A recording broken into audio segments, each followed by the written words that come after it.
Well, welcome everybody to the third week of our series called Worth It, 5 Reasons Faith Deserves Your Best. Faith can sometimes take a back seat in life. A lot of people believe, they trust and they pray and they believe that God is up there somewhere watching over them, and that's good, but sometimes faith is like a little seed. And it needs to be nurtured if it's going to grow up strong. Maybe you've wondered whether spending more time on your spiritual life is worth it. You think, how can I pray when I'm constantly rushing out the door to work or getting my kids to soccer practice or taking care of my aging parents? Where would I find the time to join a small group or get involved or serve in a ministry? Well, that's why in this series we're making the case for faith, with 5 good reasons why devoting more of your life to God makes sense. 2 weeks ago, we started by saying that faith comes with certain risks. You have to trust God, be generous, forgive people. What if things don't work out? It's a risk. But as we said, faith is always worth the risk. Last week, we talked about how easy it is to give up on God when you don't see anything happening. But in life, the greatest rewards come to those who keep showing up, who keep doing the right thing, who keep putting in the effort. Faith works the same way. With every step of obedience that you take, God is building momentum in your life in ways that you can't see yet. So as we said last week, stay the course, because faith is worth pursuing. Today, we're going to look at a third reason why God deserves your best. I want to talk with you today about worth deciding. Every day, we're faced with a lot of decisions, some big, others small. How to deal with a problem at work, where to send your children to school, how much money to save or spend, whether to help a friend in need. And every decision you make reflects your character. Character is who you are on the inside. It's choosing to do what's right when no one is watching. It's being faithful in small things, living with integrity, keeping your word, treating people with kindness, and showing up every day being your best. People spend a lot of time building their resumes, their reputations, their careers, their network of friends, their wealth. That's fine, but God is trying to build something different. He's trying to build your character, because when you have a strong character, He can trust you with bigger blessings and greater things. With God, character always comes before responsibility. When you act like the trustworthy person God created you to be, He'll trust you with even more. He'll start unlocking doors you never thought possible. Many of you know a young man in our church named Max. He's become something of a fixture around here. He started serving almost 4 years ago when he was 12 as an altar server. And then he was quickly promoted to Master of Ceremonies, to help guide other altar servers. Then Max started becoming a lector, proclaiming the readings at Mass. He also joined our tech team. Sunday after Sunday, Max kept showing up faithfully. He learned how to operate all these cameras and prepare the slides for the TV monitors. He knew how to work the sound and learned how to program the lighting. Today, Max is one of the 2 co-leaders of our tech team. He's always coming up with new ideas and looking for ways to make things better. But to be honest, at first I was a little skeptical. Max is a great kid, but I wasn't completely sure I could trust him. He went to our school, and a couple of times he got into a little trouble. One time setting off a stink bomb in the bathroom. Another time, just horsing around with his friends and, goofing off and not paying attention. But on Sundays, in church, Max was a different person. It's like he polished his halo on Saturday night, showed up on Sunday, and took his job seriously. I could see how faithful and committed he was. Over the years, I kept trusting Max with more and more responsibility. And he never let me down, not once. I did think that when he went off to high school, that would be the end of it. He'd get involved in academics and, sports and social activities, but that's not what happened. He did all of that and kept showing up every weekend, being his best, earning my trust. To everyone who knows Max, it's obvious that he has a character worth trusting. He has a strong character worth trusting. Well, eventually, with his parents' permission, I gave Max keys to the church so he could come and go according to his schedule and do his work in the tech booth according to his school schedule. I didn't give Max those keys because of his talent.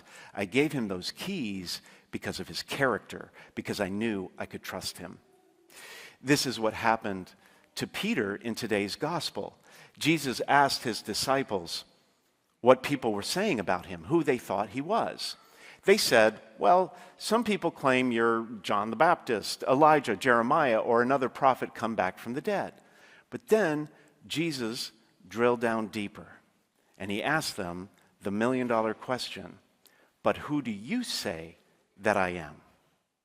Sooner or later, everyone has to answer that question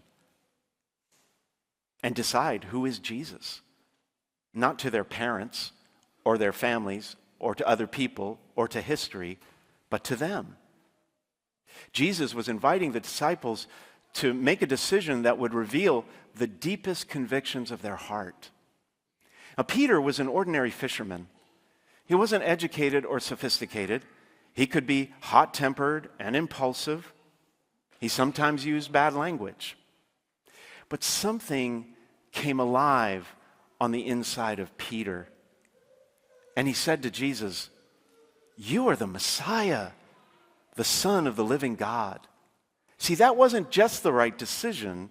It was Peter's defining moment. That decision revealed the kind of man Peter was becoming. And in that moment, Jesus knew Peter could be trusted with more, a lot more.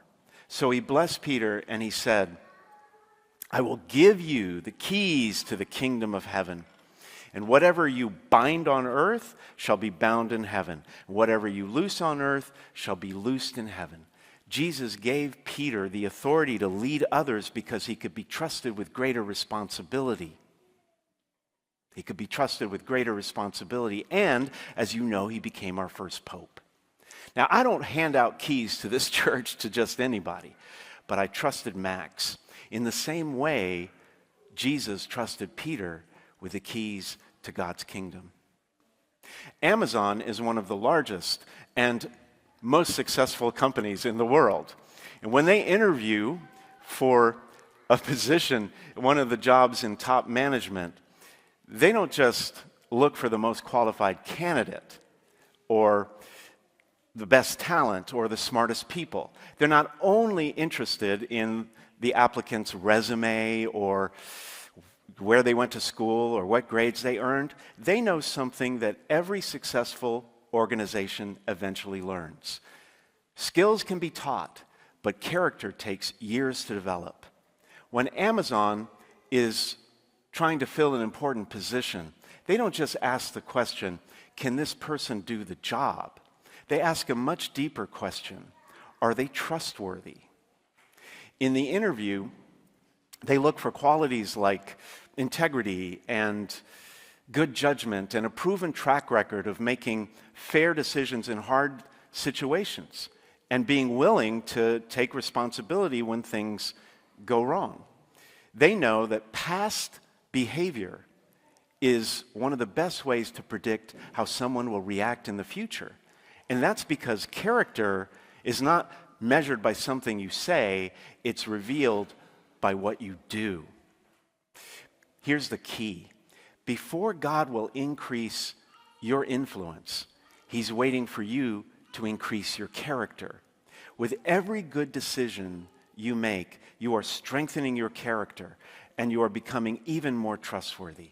As Jesus himself once said, the person who is trustworthy in very small matters is also trustworthy in great ones. It's true in business, and it's true in God's kingdom. But that door swings both ways. What God opens for people he trusts, he also closes for people he doesn't trust. A friend of mine has a famous saying, or he loves this favorite saying. He says, "It's a long way up to the top, but a short way down." This is what happened to Shebna in today's first reading. He was prime minister of Israel. He had worked his way up over the years to the top, became second in command.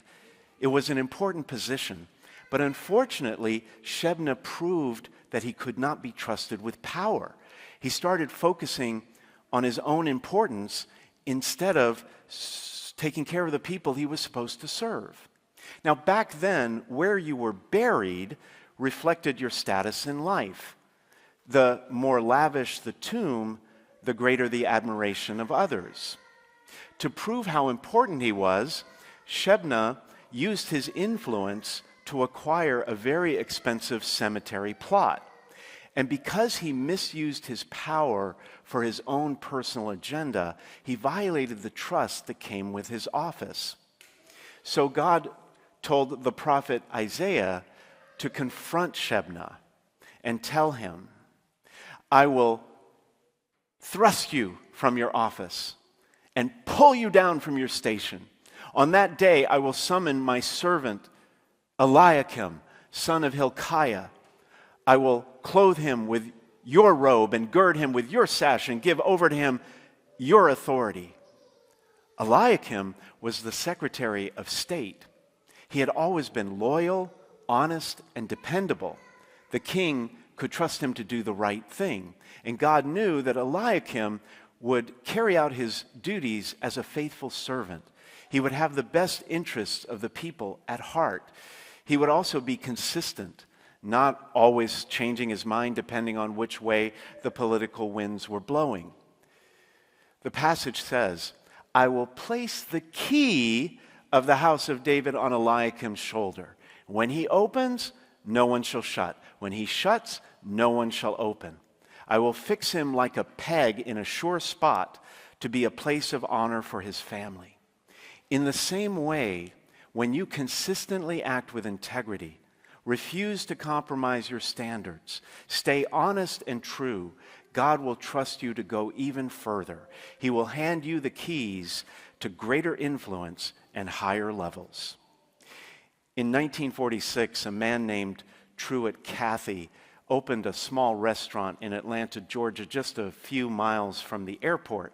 He worked long hours and had to deal with financial setbacks, including a fire that devastated his first restaurant. He had every reason to cut corners just to survive, but instead he built his business on faith. One of the decisions he made was to close his restaurant on Sundays. People thought that he was crazy. It didn't make sense. He would lose a lot of money that way. His competitors stayed open 7 days a week. From a business perspective, it didn't make sense. But he believed that honoring God on the Sabbath and giving his employees a day off to worship and to be with their families was more important than squeezing out another day's profit. Well, slowly his company started to grow. From just a tiny single restaurant, not more than 400 square feet in size, his business became one of the largest and most successful restaurant chains in America. Today, Chick-fil-A serves over 3,000 people every year in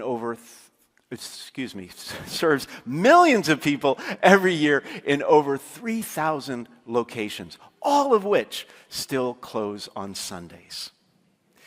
The biggest and greatest blessing for him wasn't more money or the commercial success. It was the larger platform to do God's work.